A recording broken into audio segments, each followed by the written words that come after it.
So usapang sound system naman tayo na. Gagawa tayo ng XLR cable. Okay. Ito meron tayo dito ng XLR connector.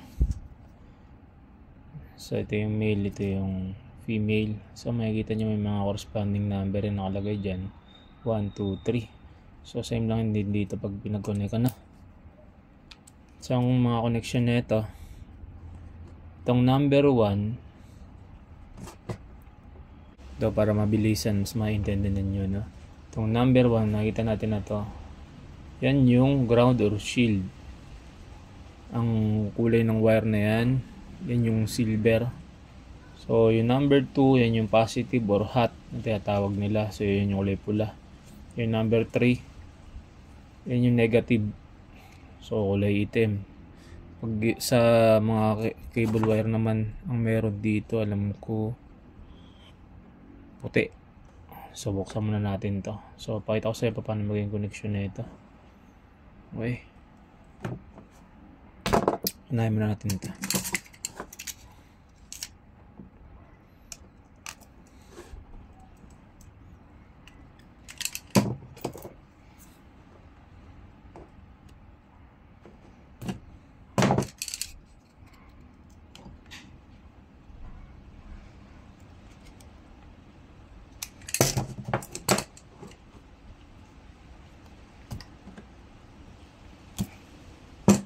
May makikita natin itong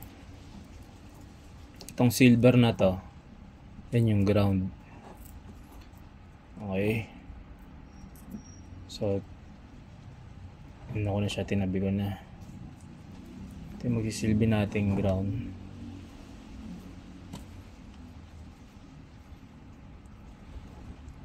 Ito wala naman to kasi sa ano lang to, aluminum film lang to. Bago itong tali na to, ano lang to eh, support nya dito sa pinaka cable para hindi bali-bali. Ganang klase ito nabili natin. Okay, tuloy natin yan.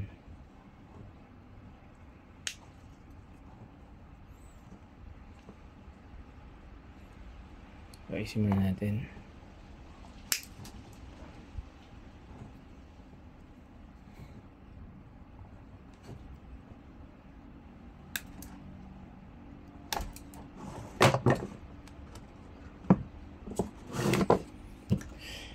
Hinangan muna natin to.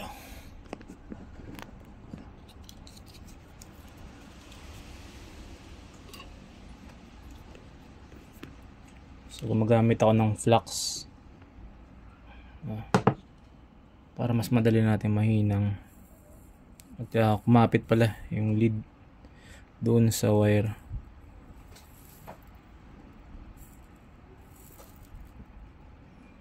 Okay.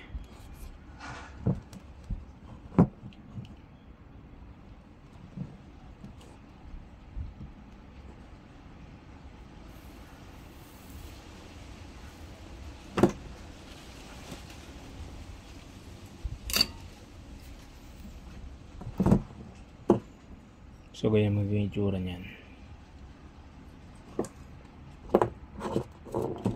So ito, makita niyo may number yan. Pag binuksan natin yan dito, ito yung makikita natin sa loob.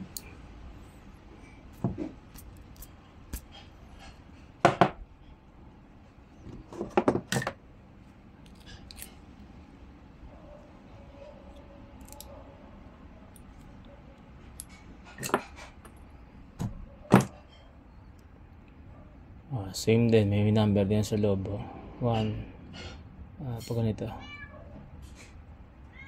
ayan, number 3, number 2, ito yung number 1. Okay,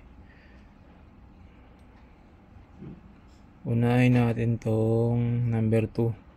So yung number 2 yung hot or yung positive.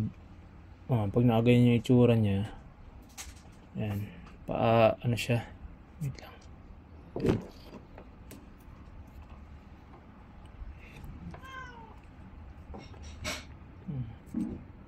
Ayan, number 2, number 3, number 1. Ayan natin, number 2.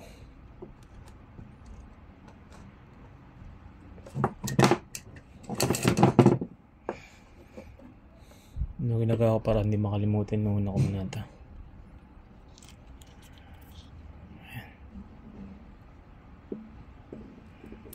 Para may diretso salpak na. Natin number 2. So yung number 2 itong ano, positive, yung red.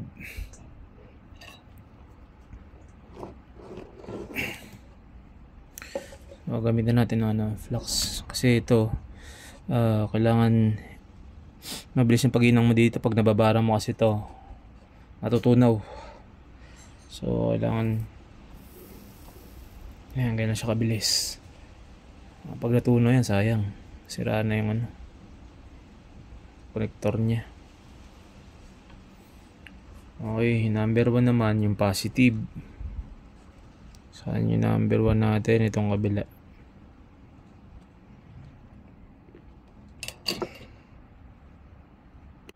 Unahin natin itong ground. Ito yung malapit eh.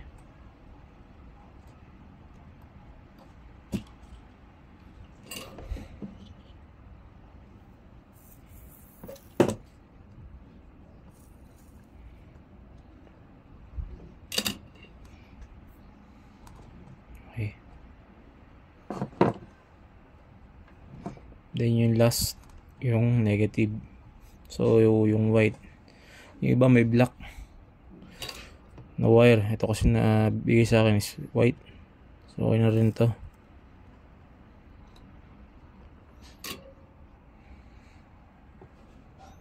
Okay. So okay na siya.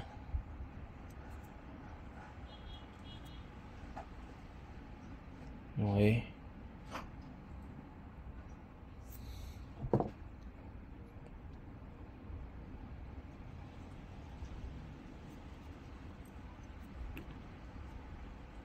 White is a number 3.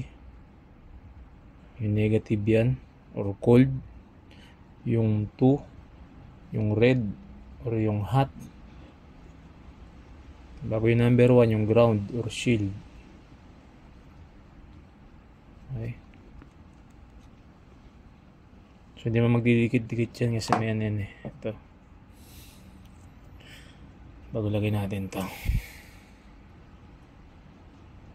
So nagayan yan. Pasok natin dito. Sa ano yun yan.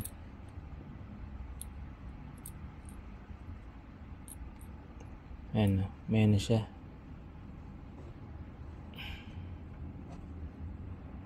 May guide naman yan. Okay. Ayan. Magamit nyo to sa audio tsaka sa ano, sa lights, mga tag dito, lead power light, pwede yan. Mic, pwede rin yan. Sabakan nyo sa ibang video ko, gagawa tayo ng ano, XLR to mono jack. Okay, pero sa ngayon ito muna. Bilang side naman. So nakatapos tayo sa female, sa male naman tayo. Okay, male, ito yung male. Ito yung loob.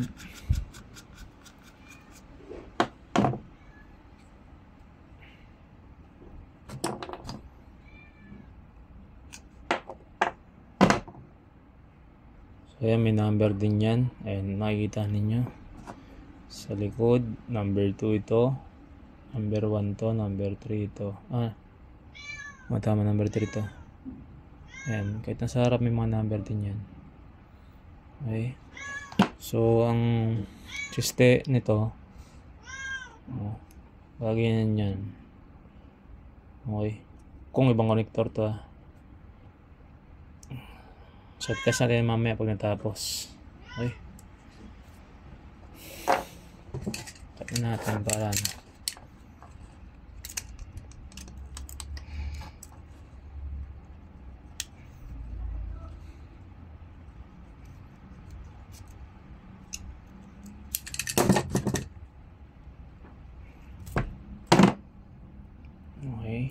Kunin natin tong ground.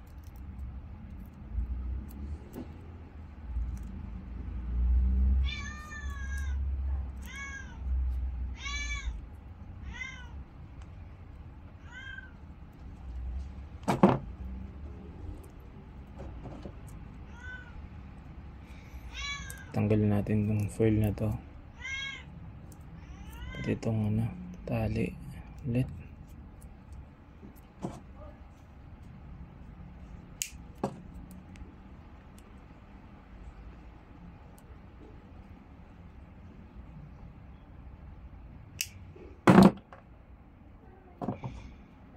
Sukat.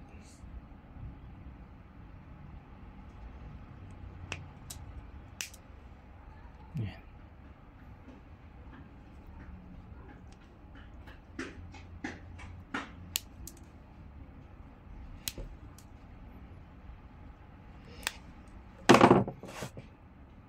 Bago diretso natin na hinahangin agad dito.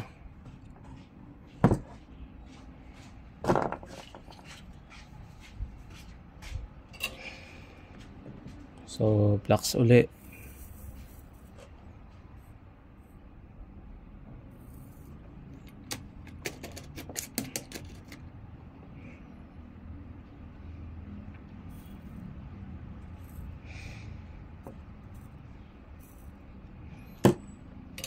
Okay, goods.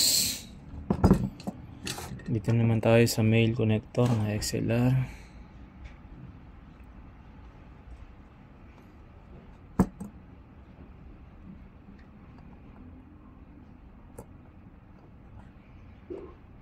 So, ito yung number 2.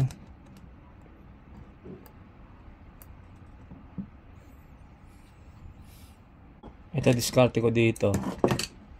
Kasi kadalasan nawawala to sa sa alignment niya pag naiinitan. Nalulusaw tong pinaka-plastic na to. Ayan. Kasi pag ininang mo to kada isa, nawawala yan. Ginagawa ko to. Natapos na to kaya inuuna ko tong female. Susuksok ko dito agad yan. Ngayon bago ko siya hinangin. Kasi mas mainam siya kung ganun. Para sa akin para iwasan sira. Okay, hanapin natin ulit. Ito yung hot.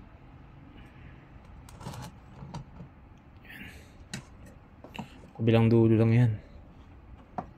Napaulitin natin to.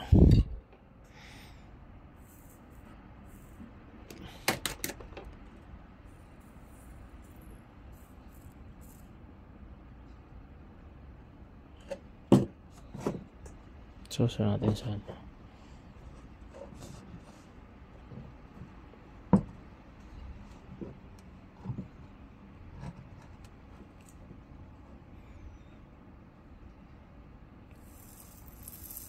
Kailangan sa paghihinang, kailangan mabilis ka rin. Kaya ginagamitan talaga ito ng paste. Soldering paste para kumapit kasi pag tumagal, tutunaw eh. So, ito yung positive. Nauna natin bago yung number 3. Itong taas, yung negative. Okay, kapit na kagad. So, yung last yung ground.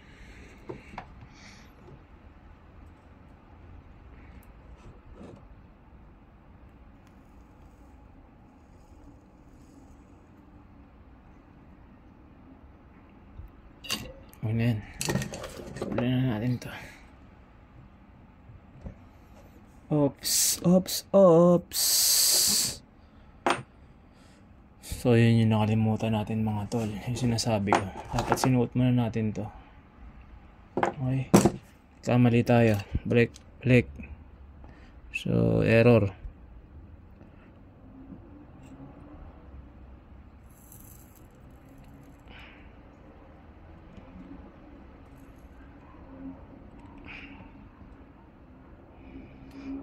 Ganda na sa So nakalamin natin to ipasok. So huwag nyo kakalimutan lagi na ipasok muna ito. Eto. So nagkamali ako Kasi hindi mo na ipapasok yan. Okay, balik. Nang uli.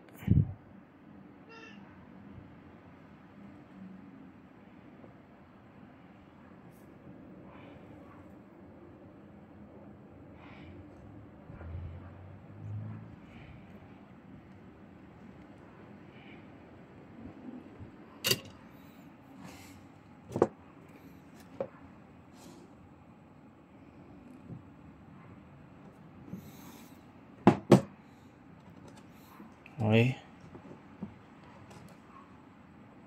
Pag malamig-lamig na bago ko siya huhugutin. Okay na. So, yan yung connector niya. So, tapos na rin yung mail. Okay. Then, lagay natin ta.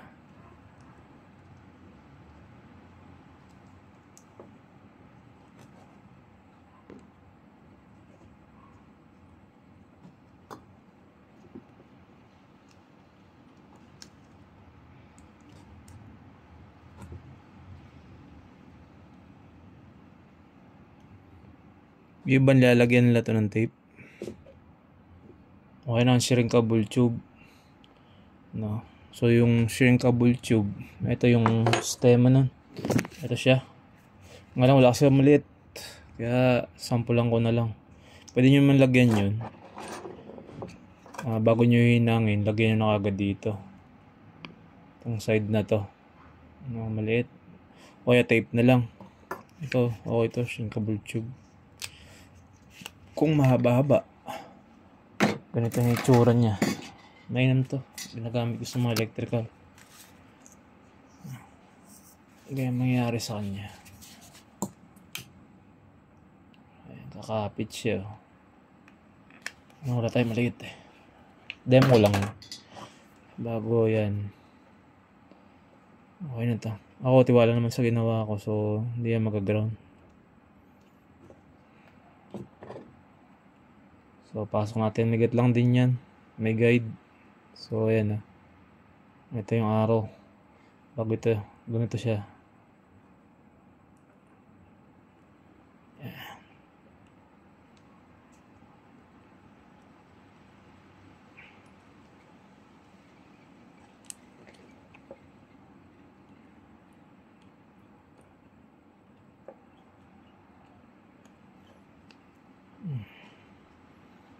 So, okay.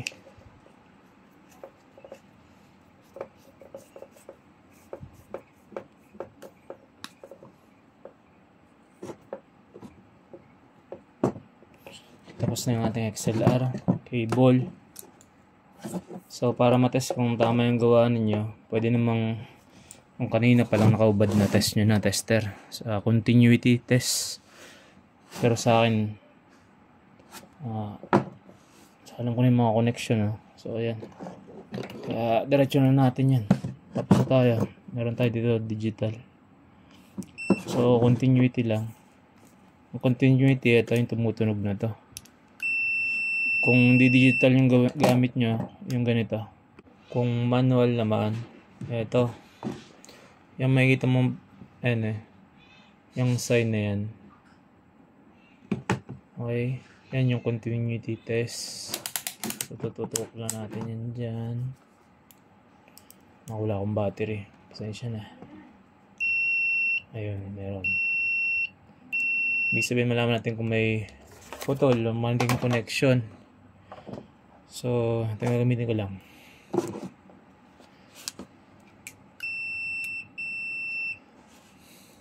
So, ang connection niya ganito.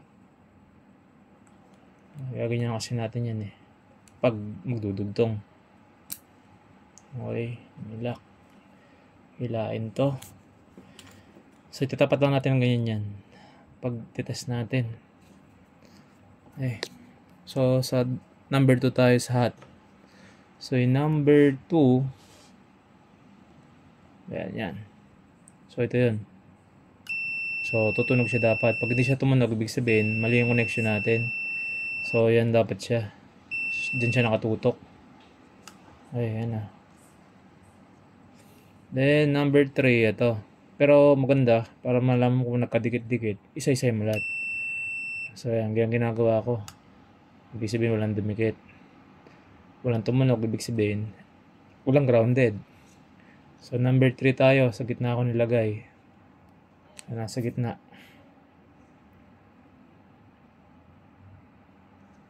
Number 3. So, tumutunog siya. Okay ito. Minsan, kung yung body naman, kasi ito plastic eh. Yung body niya ay metal, pwede mo rin ganun. I-test mo rin, diba? Kasi kung metal, katulad na ito, metal itong hawakan na ito eh. Diba? Yan o. Kung nagkaroon ng grounded, ayan, tutunog siya. Pero wala naman, okay lang yun. Okay. Number 3.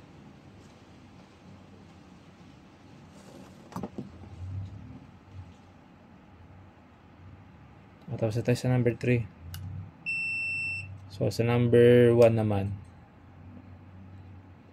Ito yung number 1. Okay. Okay, walang dumikit. Wala. So, ito, all goods na to. Okay. So, ganun lang magawa ng XLR cable. Sa processor, mixer, sa DMX pwede yan. So, ayan So, ito sa akin, hindi ko na nainanot ang number na ito minsan. Mahanap ko lang yung kabila, number 1. Alam ko na yung number 2 na sa kabila. No? Magkabilaan yan to, number 1 bago 3. Gitna, number 3 lagi. Kung kabaligtaran mo yan, umikot mo yan ng ganyan. At may pattern pa rin na yun, para siyang arrow. So, hindi ka mawawala dyan pag nasa ulo mo na. Ako, salado ko na kasi. Sumasablay tayo dun sa puwet kanina. Dito. So, huwag niyo kakalimutan yan. Okay, so ganun lang. Yan. Kung naibigay nyo itong video na to, sana i-follow nyo yung aking page or aking YT channel para update ka sa mga bagong mga tutorial. So maraming salamat po.